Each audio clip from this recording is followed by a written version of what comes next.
নমস্কার বন্ধুরা, আপনারা দেখছেন সরকারি সংবাদ ইউটিউব চ্যানেল। বন্ধুরা, এই মুহূর্তে আজকে সব থেকে বিগ ব্রেকিং নিউজ, নারদা থেকে শুভেন্দুর টাকা নেওয়ার ভিডিও ভাইরাল। হ্যাঁ বন্ধুরা, এই মুহূর্তে এটাই সব থেকে আজকের বিগ ব্রেকিং নিউজ। হ্যাঁ বন্ধুরা, এতদিন থেকে আমরা কিন্তু যেরকমটা জেনে আসছি যে শুভেন্দু অধিকারী তার যে কোনো একটা মিটিংয়ে, যে কোনো সমালোচনায় তিনি একদম পরিষ্কারভাবে সবসময় বলছিলেন যে তিনি কোনো রকম ঘুষ নেননি, কোনো দিনও ঘুষ নেননি।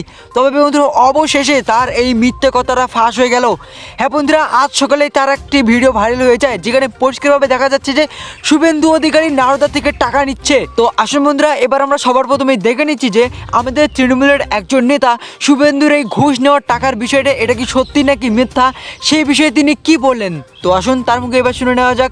পরবর্তী ক্ষেত্রে এটা প্রক্রিয়া চলতে চলতে আমরা জানতে পারি, এর মধ্যে আপনারা জানেন যে নারদা কাণ্ডে যাদের ওপর দেখা গিয়েছিল সেই ঘটনাতে 2016 ইলেকশনের সময় এই নারদার টেপ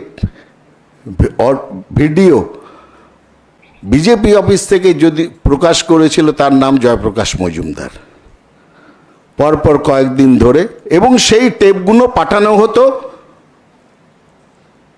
দিল্লি থেকে ভিডিওগুলো, এবং বলে দেওয়া হতো যে এই বক্তব্যের মাধ্যমে হবে। এবং শুভেন্দু অধিকারীরও যে ভিডিও, নারদার ভিডিও, হাত বাড়িয়ে তিনি টাকা নিচ্ছেন ম্যাথু স্যামুয়েলের লোকের কাছ থেকে, ম্যাথু স্যামুয়েলের কাছ থেকে, সেই ভিডিও জনসমক্ষে বিজেপির অফিস থেকে এই অধমী প্রচার করেছিলেন।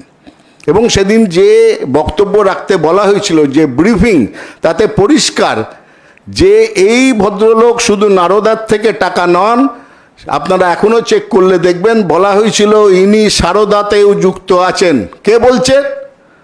তৎকালীন বিজেপির রাজ্যের সহসভাপতি রাজ্য অফিস থেকে ওই ভিডিও দেখানোর সময় বলছেন এই যাকে দেখছেন নারদা থেকে টাকা নিতে, ইনি সারদার দুর্নীতি আকণ্ঠ ডুবে আছেন। এটা মনে রাখা দরকার।